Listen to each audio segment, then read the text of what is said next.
Well, it's Brew Wednesday again, but this week I come with a warning. For all of us who drunk Brewmaster Ben's Harry's chocolate orange beer, I have a word of warning. This morning I woke up and I had lost all my hair. I can only consider it's from Brewmaster Ben's beer. Oh. Vin Diesel, watch out, brother. No, seriously, it's Brew Wednesday again. Well, alright, it's Tuesday, but I'm filming it for Wednesday and I'll upload it tonight, so if you don't like it, go and suck an egg. Anyway, I'm going to get the beers in. You can watch the hop update. It's hop update time again. One's out on the front era. Slow but sure. I think this warm, dry weather is making them conserve their energy a little bit. That one there has not gone much further than last week. I do give them a water every evening. The other one's off down there still. The other ones are still in pots. Let's go take a look at them. Well, since last week the other two shoots have reached the top of those pools. Around about 6.5, 7 feet, and they're away. The other one's still across there, and looks like those two are getting rather friendly. And that's about that. Well, it's bear time. Even got some daylight today. Still having to put the shitty lights on as well. Changed my mind about changing it to those, well, I think I've changed my mind about changing the lights. Only reason is they are suspended from a little bracket with two little wires, and obviously I haven't got any guarantee where they'll need to be on a beam. They'll find one and might end up with a 6-foot light fitting landing on my head. Right, I did say, I think last week, BW, BM, I don't know. BM, malt. The Barrett malt, Holland and Barrett malts. I have tried one already, end of last week. They've crept up a little bit with the obvious sugar conversion to CO2 to carbonate them in the bottle. A little bit awkward trying to get a reading when it's carbonated because obviously the gas pushes the hydrometer up. But managed to disperse the gas and get a random reading. It was higher than the bottling reading, so only problemo is due to the fact I thought it might be with the increased heat we've been having the last few days or few weeks now, a couple of weeks I think we've had this weather, which is extremely rare. Not piss down with rain at least every other day. They'll soon be bringing out a sun tax if this carries on. No talk of hosepipe bans yet though, that's a miracle. Anyway, I thought because of the temperature that the bottle conditioning has took place at, it's give it a little bit of a different flavour. I was wondering, because it didn't clear down very well, whether the malt is boiled as long as the brewer's wort is. And therefore there's more proteins in it, makes it hazy, but it's cleared down. I don't know whether you can see it in the bottle, although it has got just a kit ale yeast in this, so there's not a lot of compaction of the yeast into the bottom of the bottle. When you pour it, you've got to watch it because you start soon throwing out the yeast, and that does cloud it up again. But it does have a taste.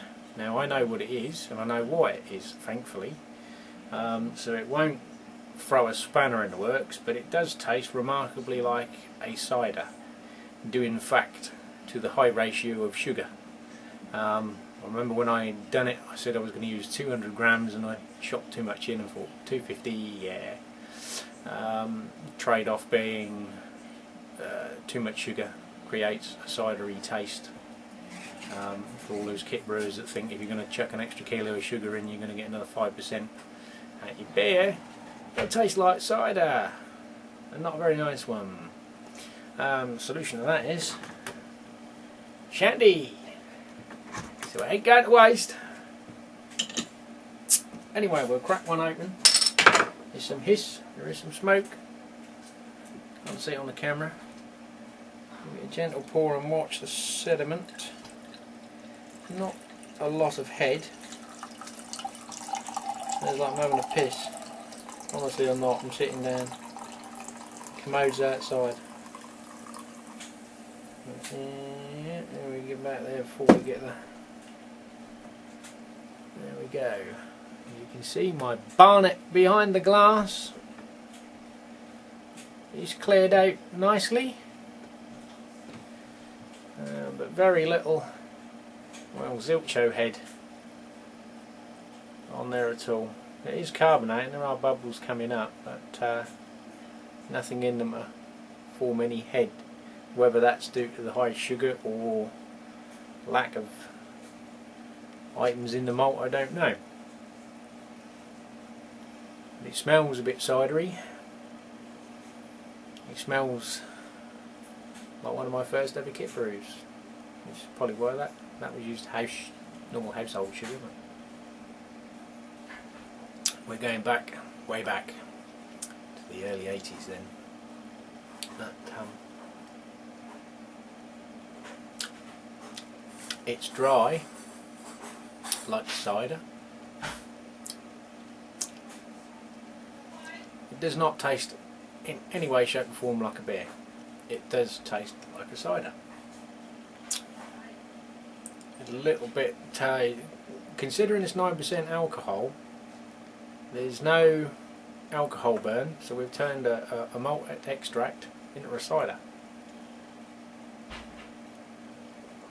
But, if you like a cider, it is drinkable, but it's not what I set out to achieve. But having said that, it's not thrown a spanner in the works, as I already said. I know why it's doing what it's doing, and I know what to do to make a change. What I will do when I do the other beers, I'm going to wait to brew anything at the minute because the temperature is up in the sort of high 20s.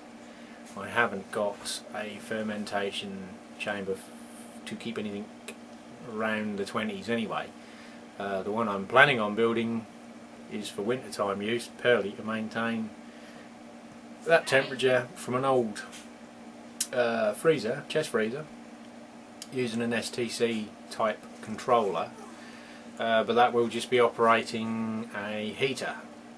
It's not a two-way switched ST type ST1000 controller. It is only a temperature. There's not two circuits in it for kicking in the cooler and kicking in the heater. I've got to get another one because I've got the conversion to do on the hot plate as well, which will be for winter use if I need them this year. Depends on kerosene prices basically to heat the house. But anyway, yeah, so any brewing is postponed until we sort of get the cooler weather. I mean, in here at the minute it's still 27, so obviously, you know, that's getting where the funky flavours start coming out of yeasts. Putting them outside in the sheds aren't really an alternative because obviously at night they'll drop down to 14 degrees and during the day they'll be up in the 30s. So yeah, brewing is postponed at the minute unless I can find a way of maintaining a 20-22 degree temp, which I haven't really put any thought into that. I have got that other drinks chiller, which obviously again I would have to buy another controller and rig up that. I mean, that would be, I haven't tried it, I'm assuming that I've got a fermenter in here for a change. I could probably get 2 fermenting bins in that if there was nothing else stored in it. So another future project along with everything else I'm trying to juggle at the minute. But yeah, so we have a malt extract, high sugar content, which has turned it into a cidery taste, which if you add a drop of lemonade, still still sort of maintains the same colour. Just tastes like a flat lemonade. The one that will get you pissed. As I said, 9% or 9.2%, so it's creeping up to 9.5% in one of these little bottles. Obviously it's far too much sugar to produce a successful brew, bearing in mind that if I use raspberries, cherries or anything like that, there is sugar in those, there's sugar in the syrup, so I have to take that into consideration in the calculations, and see what we can aim for, something around, I don't know, 3 to 5% range when it's fermented out for bottling. Obviously the raspberry may dominate the taste anyway, so if there is any offset there, I'm not quite sure whether I'll continue to use the kit yeasts or go for one of the Girvan ale yeasts I've got, which do compact down very well.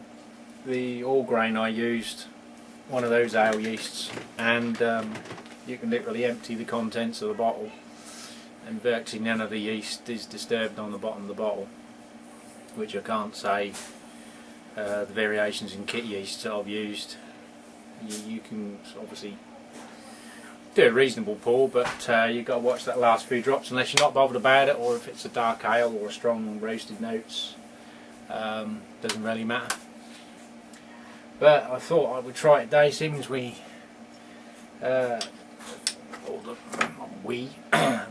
the guys that participated in the SJ Pour experiment in the UK have obviously kicked off yesterday.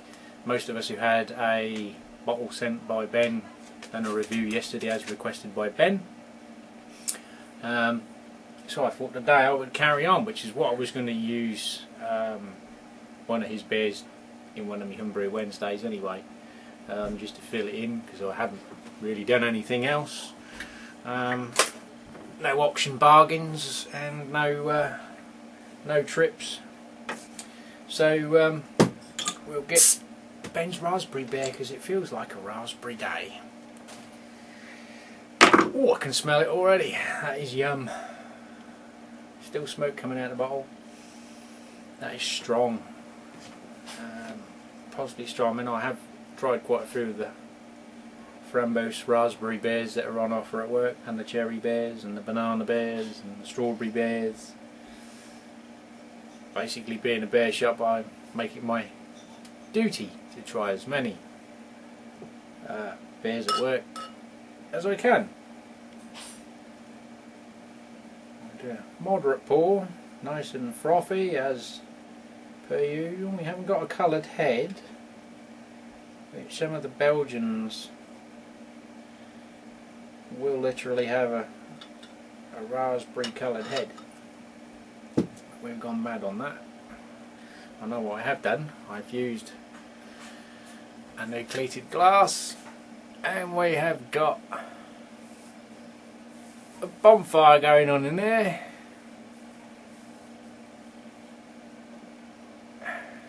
So that's an even bigger meringue than last night's one, and that wasn't a CO active glass. A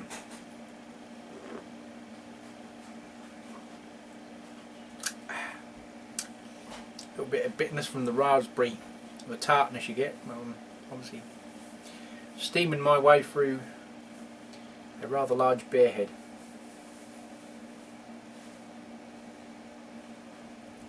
In fact, I'll cut here, give some of the cider to Mrs. Hillbilly, and just a small glass of the raspberry beer.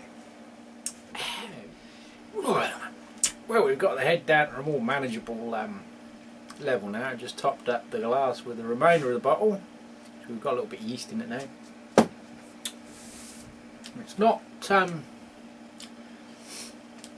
although it smells very raspberry, I wouldn't say it's high up on the raspberry scale in taste, not compared to some of the ones I have tried at work.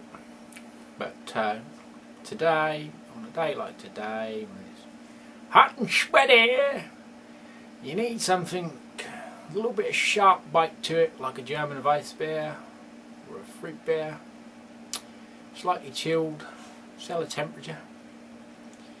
It goes down a treat. And just give Mrs. Norfolk the glass of Brew malt extract cider. She's not feeling as too well, so she did try some and agreed with me. She has had one before. It's basically as I said the other night. If it's alcohol, she'll drink it. It's like a reprocessing unit. I have to give her some of my skunky beers. Number 2 son has took it upstairs, so I'll do him some good.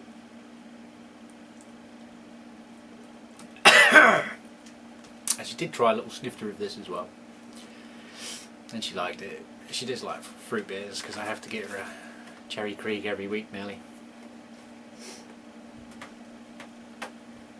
But yeah, it's nice. Would I buy it and do it? I don't know.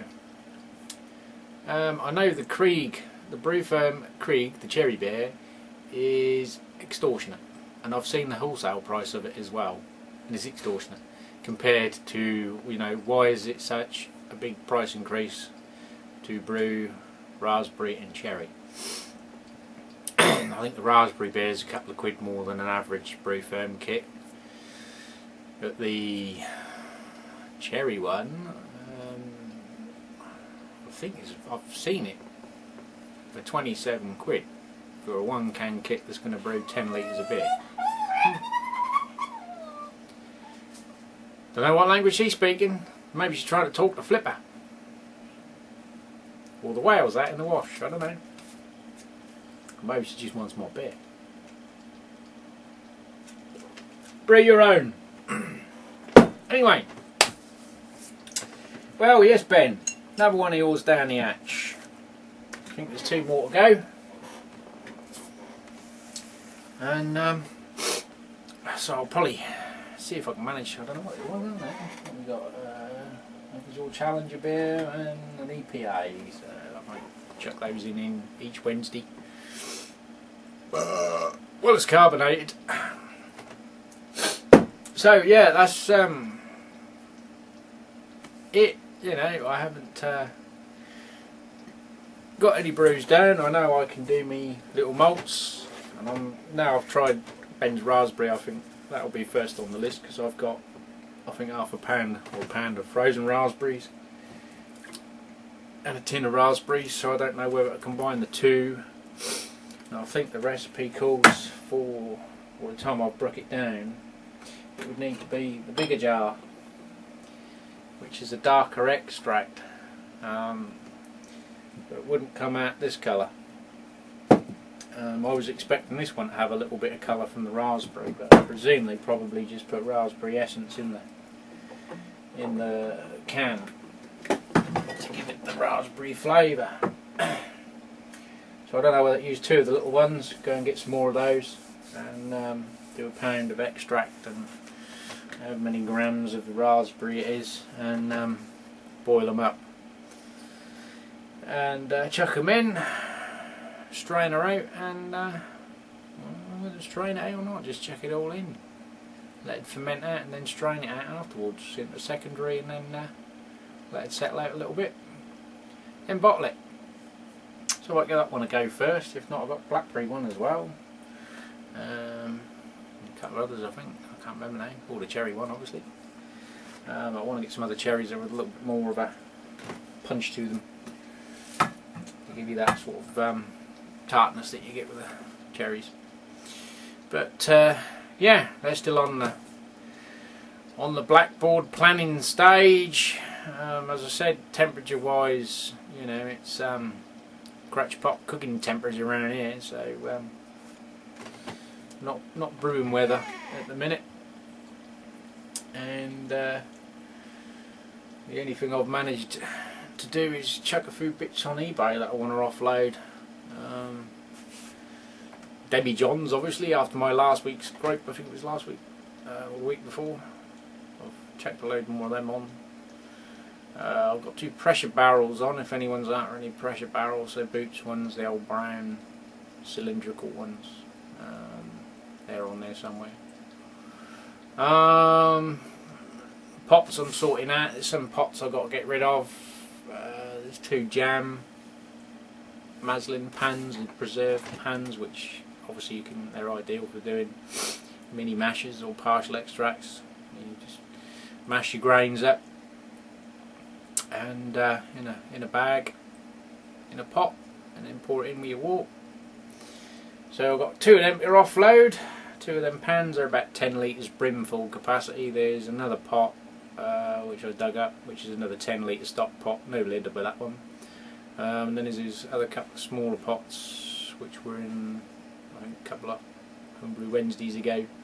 I think there's a 9 pint and a 12 pint pot to get rid of, but I missed the free listing day, so I've got to wait for another fortnight to put some of that stuff on.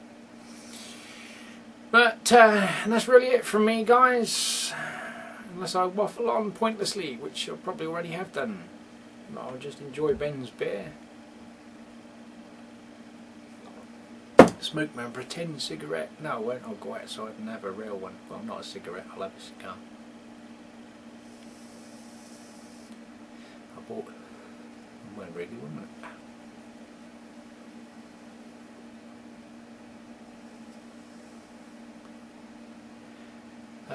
That Condor moment. I've actually got Cuban flavoured e-liquid in them. He's a Cuban cigar. No, do they talk Mexican? Cuban? Little bowl. Anyway, I'm not doing e-cig reviews. There's enough people doing that way. I really don't care. I'm going to enjoy Ben's brew, and you can catch up on all of, I think it's the Welsh Brewer today, isn't it? Well, it won't be on Wednesday, but today being Tuesday, I don't know who's tomorrow, but yeah, I'm going.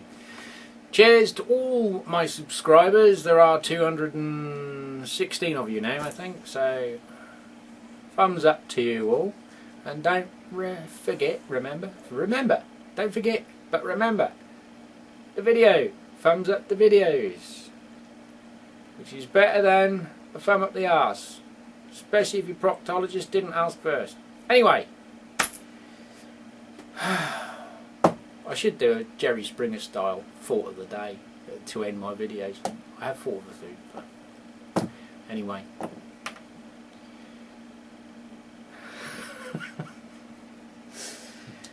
As the wise man once wrote in a page, God gave Jesus the power to turn water into wine, but men brew beer. Catch you later.